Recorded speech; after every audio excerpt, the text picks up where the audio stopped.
Salam sejahtera, kembali renungan malam seiman yang ditulis oleh Dr. Kathleen Liwijaya Kuntaraf dan Pendeta Dr. Jonathan Kuntaraf hadir dengan judul Karunia Roh. Sekarang tentang karunia-karunia roh, aku mau saudara-saudara supaya kamu mengetahui kebenarannya. 1 Korintus 12 ayat 1 adalah ayat inti dari renungan malam ini. Dalam renungan malam seiman terakhir dari seri tentang Roh Kudus ini, kita akan melihat apa yang dikatakan firman Tuhan tentang karunia-karunia roh. Tuhan telah memanggil dan memperlengkapi kita masing-masing secara unik. Yang terpenting kita sadari ialah karunia yang diberikan Tuhan itu dapat kita gunakan untuk bekerja sama dengan Tuhan. Kami berdoa agar Tuhan mengungkapkan kepada Anda bagaimana Ia menghubungkan dan memberikan Anda karunia roh, sehingga Anda menemukan sukacita dalam hubungan yang lebih dalam dengannya, selagi Anda menjalankan panggilan unik di atas bumi ini. Kita lihat dari ayat inti di atas. Jelas hati Rasul Paulus bagi jemaat Korintus adalah bagaikan hati Allah untuk Anda dan saya. Ia berkata, sekarang tentang karunia-karunia roh, aku mau saudara-saudara supaya kamu mengetahui kebenarannya. Di dalam gereja saat ini ada berbagai posisi yang berhubungan dengan karunia rohani, yang masing-masing sama kokohnya dengan yang lain.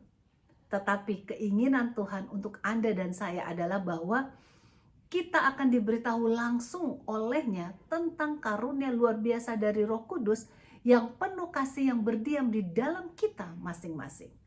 Tuhan rindu agar kita dapat menerima semua yang diberikannya.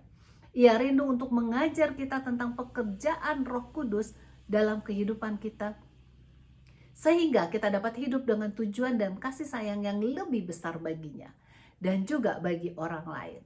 Sebab itu kita perlu menyerahkan hati dan pikiran kita kepada Tuhan atas karunia rohani yang Tuhan berikan kepada kita masing-masing.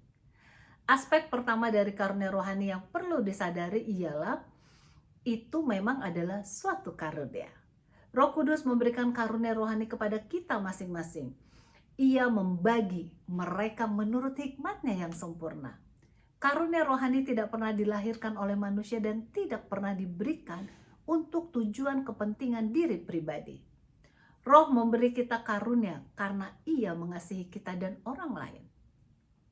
Semua yang Roh Kudus lakukan adalah karena kasih yang sempurna dengan tujuan untuk kebaikan bersama. Apakah Anda telah diberi karunia hikmat, pengetahuan, iman, penyembuhan, mujizat, nubuatan, pembedaan roh, karunia lidah, namun tujuan Anda dalam karunia ini seharusnya sama dengan tujuan Roh Kudus, yaitu untuk menyatakan kasih Tuhan. Kita ingat dalam 1 Korintus 13 yang menyebutkan bahwa apapun yang kita lakukan tetap intinya adalah kasih. Apapun kesanggupan kita, namun bila mana kita tidak disertai dengan kasih, maka semuanya itu sia-sia belaka. Oleh sebab itu, ambillah waktu untuk berdoa dan menemukan karunia apa yang telah diberikan Roh Kudus kepada Anda, serta bagaimana Ia ingin Anda menggunakannya untuk kepentingan kebaikan bersama dengan dasar kasih.